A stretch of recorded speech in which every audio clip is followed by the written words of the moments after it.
That song, Old Town Road, is most definitely country music. You see those kids and they're cheering on this person who wrote a phenomenal song. And people are they're just driving themselves crazy trying to figure out how you label it or unlabel it or segregate it into that bucket or this bucket.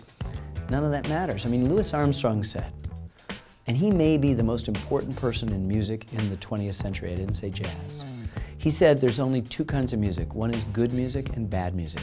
And good music you tap your toe to. So, let's decide that. Let's not say white music and black music, because black people are listening to white music and white people are listening to black music, and music is getting better as a result of that listening.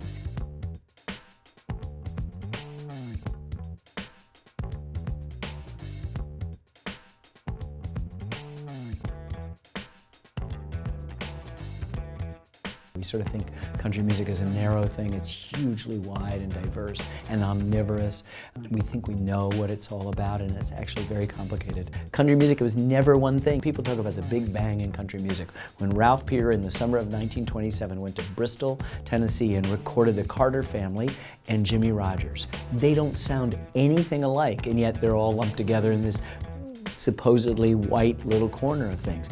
Jimmie Rodgers brought the blues, the Saturday night ethos. The Carter Family brought sort of Sunday morning hymns and things like that, and virtuous things, God and Mother and Home. But a lot of the songs that they sang, A.P. Carter had gotten from a guy who went along with him, an African American who found those tunes.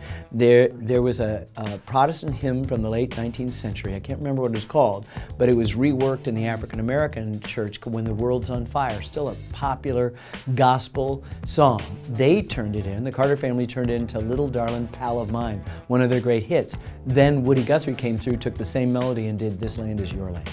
We are all mixed together, and so the fact that some people are having trouble about race is not a story. It's just not a story. Let's just enjoy the fact that someone in a genre that we didn't expect wrote something that is taking off across the country.